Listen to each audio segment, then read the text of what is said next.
பத்திரிகைக்காரங்கெல்லாம் என்ன எழுதினாங்க, KS கோபாலகிருஷ்ணனுக்கு பைத்தியம் முடிச்சிருது, வாலின்னு யாரோ ஒரு ஆளை புதுசாக பாட்டு வச்சு பெரிய நஷ்டத்துக்கு ஆளாக போகிறார். எனக்கு பெரிய ஸ்டார் வேல்யூ வந்ததே அந்த கற்பனை படத்தில்.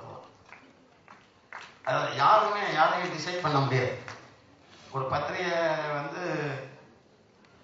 அவர்களுடைய கருத்தை விமர்சனமா எழுதுறது வேற.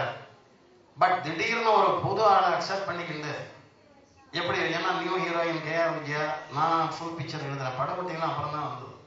எதுக்கு சொல்ல வரேன்னா, ஏன் இந்த அருண் விஜய் ஒரு பெரிய சூப்பர் ஸ்டார் இந்த படத்துக்கு அப்புறம் ஆகக்கூடாது? ஆக முடியாதுன்னு யார் சொல்ல முடியும்? ஒரு இன்சிடென்ட் சொல்றேன். நான் ரொம்ப நாள் முன்னாடி எல்லாருக்கும் தெரிஞ்சிருக்கலாம், தெரியாம இருக்கலாம். சந்திரலேகா படம் எடுக்கிறார் வாசன். அதில் ஒரு சின்ன வேஷமாக செஞ்சிருந்தோம்னு பல நடிகர்களுக்கு, நாடக நடிகர்களுக்கு ரொம்ப ஆசை. MK ராதா வருவார். அவருடைய ஷூவை கட்டுறது ஒரு சின்ன ஒரு ஆள் அரண்மனையில் ராஜகுமாரன் இல்லையா சந்திரலேகாவில், அவருடைய ஷூவை கட்டுறது ஒரு ரோல். இது ஒத்தைவாட தேட்டரில் ஒரு நாடகம் நடக்கிறது. அதை நடித்த ஒரு நடிகர், அந்த ஜெமினி ஸ்டுடியோவை சேர்ந்த வேப்பத்தூர் கிட்டுன்னு ஒருத்தர், அவர் அந்த அசிஸ்டன்ட் டைரக்டராகவும் டைலாக் செக்ஷன்லையும் ஜெமினியில் ஒர்க் பண்ணுறாரு.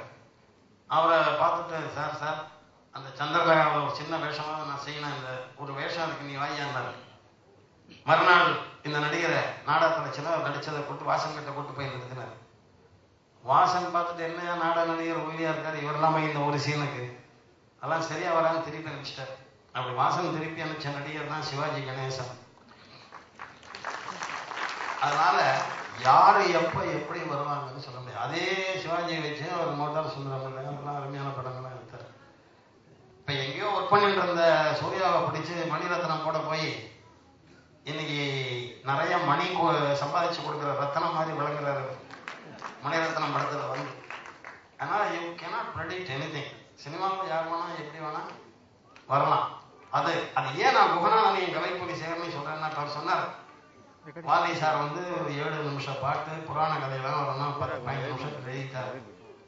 இப்ப யாரும் அப்படி எழுதுறதில்ல, டைப் வாங்கிட்டு போறாங்க, இதெல்லாம் இருக்கு. அது ரைட்டு. அது அதை சொல்றதுக்கு ஒரு சாட்சி இருக்காங்களே, அது வரைக்கும் எனக்கு ரொம்ப சந்தோஷம். மாதிரி குகநாதன் அவரு ப்ரொடியூஸ்டு பிக்சர் வித் சிவாஜி, ராஜபா தங்கத்துறையெல்லாம், ரஜினிகாந்த் படம் டைரக்ட் பண்ணார் தனிக்காட்டு ராஜா, அற்புதமான படம். அதெல்லாம் நான் தான் பாட்டேன். தனிக்காட்டு ராஜாவெல்லாம் நல்ல ரசிகர், என்னுடைய நேவர், 20 வருஷம் என்னுடைய பக்கத்து வீட்டுக்காரர் இருந்தவர். நீங்க ஆச்சரியப்படுவீங்க, அவரை கிட்டத்தட்ட 10 வருஷத்துக்கு அப்புறம் இப்பதான் பாக்குறாங்க. எல்லாரும் பேசின மாதிரி உண்மையை சொல்றதா இருந்தா, இந்த 3 பாட்டு ஒரு ஃபைட் பார்த்து நான் சிம்பிளி என்னை எலக்ட்ரிஃபை பண்ணிடுது. I was taken aback. நான் வெங்கடேஷ் கிட்ட சொன்னேன், என்ன சங்கர் படம் மாதிரி எடுத்திருக்கப்ப சில பாட்டு சீன்லாம் அப்படின்னு சொன்னேன். நான் Venkatesh already very good director. நீங்க யாரோ பேசணும்னு சொன்னாங்க, ஒரு சந்தர்ப்பம் கரெக்டா அமையணும், நல்ல டேக்கிங். அதே மாதிரி இந்த கனல் கண்ணன் ஃபைட் நான் பிரமிச்சு போயிட்டேன். ரொம்ப அற்புதமான ஃபைட். அதெல்லாம் ரொம்ப நல்லா பண்ணியிருக்காங்க. இதை பக்கத்தில் உட்காந்துருக்காரு மணி சர்மா. மணி சர்மாவை பத்தி என்னது சொல்றது, மணி சர்மாவை போட்டாலே மணி வரும் ப்ரொடியூசருக்கு.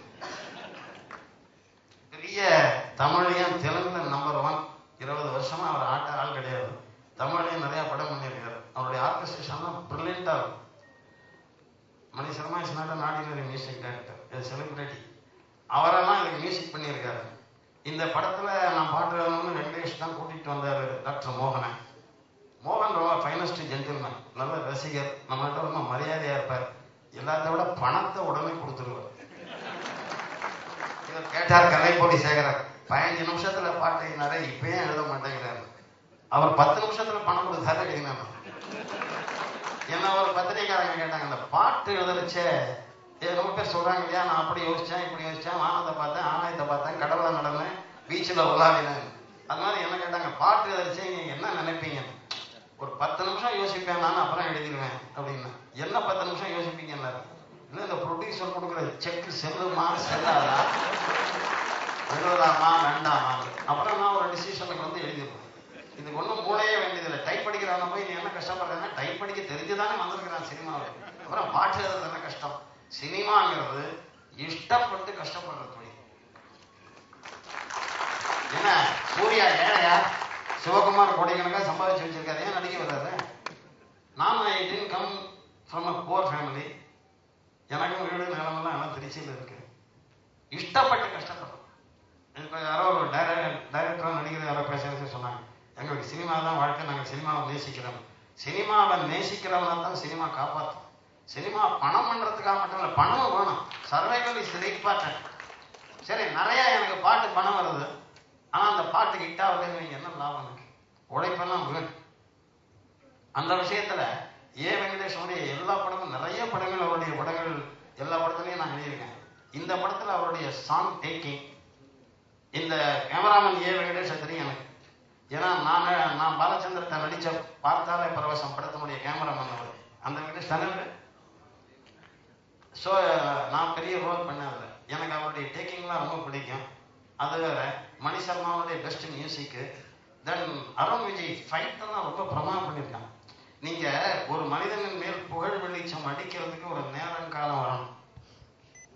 நான் முதல்ல பாட்டு எழுதி முதல்ல ஹீரோவா, 2ஆம் படம் ஹீரோ அவருக்கு பாட்டெல்லாம் பேயிட்டு இளையராஜா மியூசிக், மீராங்கிற படம் மூவி ஆகாதுன்னு சொல்ல முடியாது. சுப்பிரமணியபுரம்லாம் எப்படி ஆச்சு? அதனால கடவுள் தன் கைவசத்தில் யாருக்கு கொடுப்பதற்கு என்ன வச்சிருக்கிறான்னு கடவுளுக்கு தான் தெரியும். ஏன் அருண் விஜய்க்கு கொடுக்கறதுக்கு வச்சிருக்க கூடாது? அதனால I wish you all success. அந்த இவங்களோட ஒர்க் பண்ணதுல ரொம்ப சந்தோஷம் இருக்கு. எல்லோருக்கும் நன்றி, வணக்கம்.